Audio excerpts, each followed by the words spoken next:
लें जी, हम लोगों की आज ईद की ग्रॉसरी शॉपिंग हो गई है डन। ये बहुत बड़ा टारगेट था। इस टारगेट को इस ख़राब मौसम में भी अचीव करने के लिए अम्मी और बड़ी आपी ने सब्ज़ी मंडी का आज रुख किया था और वो क्या क्या ख़रीद कर लाए थे और ईद के लिए हम लोगों ने क्या क्या प्रिपरेशन करनी शुरू कर दी हैं, वो सारी की सारी मैं आप लोगों को दिखाने वाली हूँ आज की इस वीडियो के अंदर। अस्सलाम वालेकुम, welcome to my another vlog. तो जी आप सब लोग कैसे हैं? उम्मीद करती हूँ कि ईमान और सेहत की बेहतरीन हालत में होंगे और हमारी तरह आप लोग भी ईद की तैयारियों में मसरूफ़ होंगे। तो जी माशाल्लाह से आज हम लोगों की ईद की ग्रॉसरी शॉपिंग हो चुकी है डन। और इस शॉपिंग में कौन कौन सी चीज़ें आई, कौन कौन सी ग्रॉसरी को हम लोगों ने बाय किया और इसके साथ साथ ईद की कितनी प्रिपरेशन हो चुकी है और कितनी रह चुकी है, वो सारी की सारी मैं भी बस आप लोगों को दिखाने वाली हूँ। और उसके लिए ना आप लोगों ने मेरे इस ब्लॉग को एंड तक लाजमी वॉच करना है। तो जी आज आया था तरबूज है, इसको तरबूज ही वैसे कहते हैं ना, वैसे मैं खरबूजे और तरबूजे में ना फ़र्क करना भूल जाती हूँ। तो ये आप देख लें जो भी आया, ठीक है। ये आज की इफ्तारी के लिए आया था और इसके साथ ही हम लोगों के तकरीबन जो आलू और प्याज थे ना, वो सारे के सारे ख़त्म हो गए थे। जो हम लोगों ने स्टोर करके रखे हुए थे ना ऊपर वाले पोर्शन पर, वो मैं सारे कल निकाल लाई थी। चूँकि रमज़ान मुबारक, और रमज़ान मुबारक में आपको पता है कि किस तरह की आइटम्स बनती है और उन आइटम्स को बनाने के लिए जो आलू है ना, उसका होना तो बहुत ज़्यादा ज़रूरी होता है। आलू के बगैर तो मुझे लगता है कोई चीज़ बन ही नहीं सकती। हर सब्ज़ी में देखो तो आलू ऐड हो रहा है, आलू गोश्त बन रहा है जी, आलू पालक बन रही है, आलू के साथ चने बन रहे हैं जो सफ़ेद वाले होते हैं, दूसरे चने नहीं, हम पागल नहीं हैं। इसके साथ भी बहुत सी आइटम्स ऐसी होती हैं जो कि आलू के बगैर अधूरी होती हैं। तो आलू और प्याज बिल्कुल ख़त्म हो चुके थे। सबसे पहले तो मैंने उनकी अनबॉक्सिंग की ना, अनबॉक्सिंग ही होगी ना यार, अब शापर में से मैंने उनको निकाला, वैसे तो नहीं ना बोलूँगी, तो उनकी अनबॉक्सिंग की। तो इसके साथ साथ ना मैंने आप लोगों को एक और मज़ेदार बात बतानी है और वो ये है कि अभी तक ना ईद की मेरी जो शॉपिंग है, जो यार पर्सनल शॉपिंग होती है, वो रहती है। और ईद में सिर्फ एक दिन रह गया, लेकिन हमने ना उस चीज़ को पीछे रख लिया और सबसे पहले जो ग्रॉसरी शॉपिंग है ना, उसको करने के बारे में सोचा। क्योंकि देखें, ईद पर हम लोगों ने मज़ेदार से खाने बनाने और अचानक से जब मेहमान आ जाएंगे तो उनको अच्छे तरीके से हम लोगों ने हर मील को सर्व करने की कोशिश करनी है। तो बस उसी चीज़ की खातिर हमने सोचा कि पहले ना अपनी जो ग्रॉसरी है ना, उसको डन करते हैं, बाकी बाद में देखा जाएगा। ये गोभी आई थी, अच्छा हम लोगों ने ना इस रमज़ान मुबारक अपनी गोभी को स्टोर करके रखा था और लिटरली मुझे लगता था कि ये गोभी ना मेल्ट हो जाएगी जब मैं इसको बनाऊंगी, जब ये डीप फ्रोज होगी। लेकिन खुशकिस्मती से बाय लक वो बिल्कुल भी मेल्ट नहीं हुई थी, बल्कि यूजुअली जो मैं गोभी बनाती हूँ ना, उसकी बनिस्बत उस दिन का सालन बहुत अच्छा बना था। तो मैं आप लोगों को रेकमेंड करूँगी कि आप लोग भी जब फ्री हो तो अपनी गोभी को लाजमी स्टोर कर लिया करें। तो यहाँ पर ये शॉपर की जो गिरा थी ना, वो मुझसे नहीं थी खुल रही, तो मैंने कहा चलो भाई छुरी का सहारा लेती हूँ और इसको काट फाट देती हूँ। तो धनिया हमारा ऑलरेडी पड़ा हुआ था और वो हो चुका था थोड़ा थोड़ा सा पीला। इसकी वजह से अम्मी से मुझे डांट भी पड़ी थी कि तुमने मुझे बताया नहीं है, ना खुद तुमने उस काम को करने की जहमत समझी है। जहमत ही कहते हैं ना, चलो जो भी कहते हैं आप लोग समझ जाइएगा। तो इसके साथ साथ ना फिर डांट शाट भी खाई और मैंने साथ में अपनी सारी ग्रॉसरी को भी संभाला। तो यहाँ पर मैक्रोनी का सामान डन हो चुका था। देखें, और कोई चीज़ आए या ना आए, ग्रॉसरी में जो मैक्रोनी का सामान होता है ना, वो आना चाहिए, बाकी बातें बाद की हैं यार। तो ये मैक्रोनी का इतना ज़्यादा सामान आ गया था। अच्छा, शिमला मिर्च बहुत ज़्यादा ज़रूरी होती है मैक्रोनी में, या फिर कोई भी चाइनीज़ डिश आप लोग बनाए ना, तो उसके लिए ये जो शिमला मिर्च है ना, ये बहुत ज़्यादा अहम किरदार अदा करती है।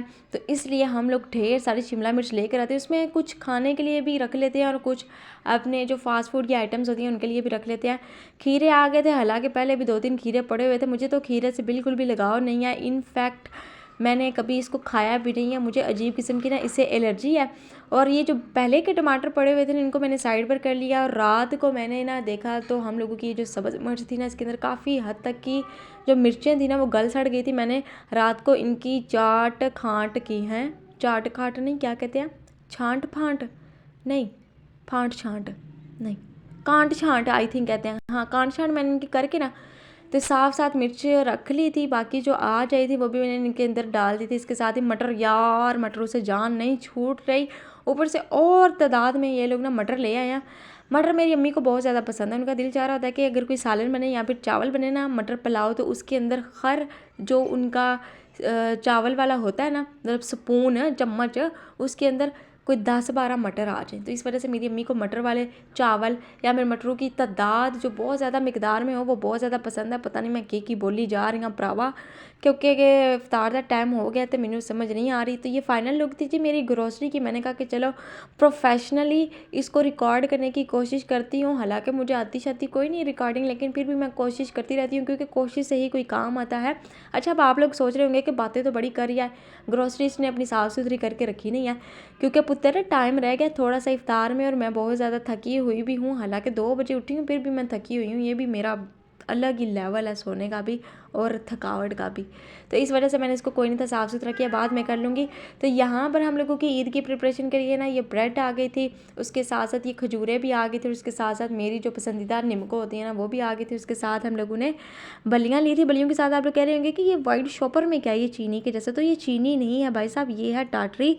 क्योंकि कुछ आइटम्स ऐसी होती हैं जिनको हम लोगों ने खट्टा करना होता है, उनकी खटास के लिए हम लोगों को टाटरी की ज़रूरत होती है।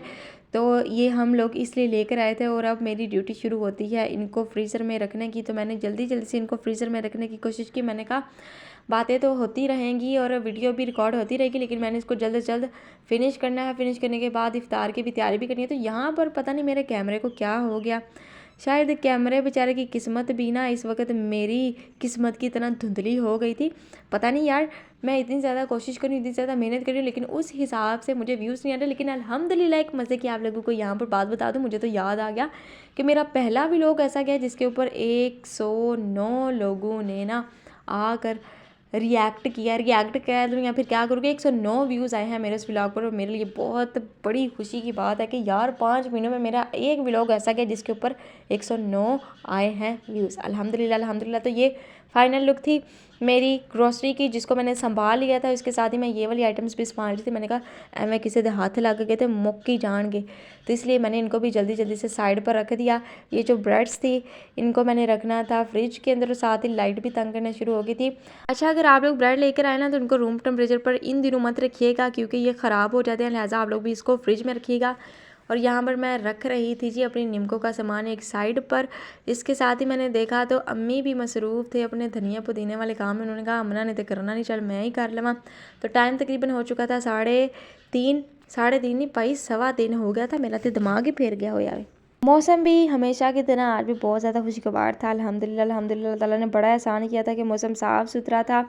साफ़ सुथरा क्या क्यों भाई, ठंडा था, बहुत ज़्यादा ठंडा था। अगर आप लोगों ने कॉटन के कपड़े शपड़े सिलवाए हैं तो मुझे कमेंट सेक्शन में ज़रा बताइए, हाँ आप लोगों को कैसा फील हो रहा है इस वक्त।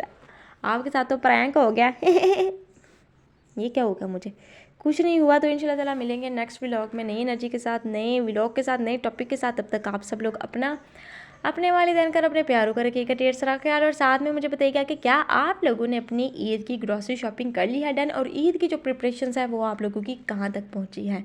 तो जी टेक केयर, अल्लाह हाफिज़, अस्सलामु अलैकुम वरहमतुल्लाहि वबरकातुहू।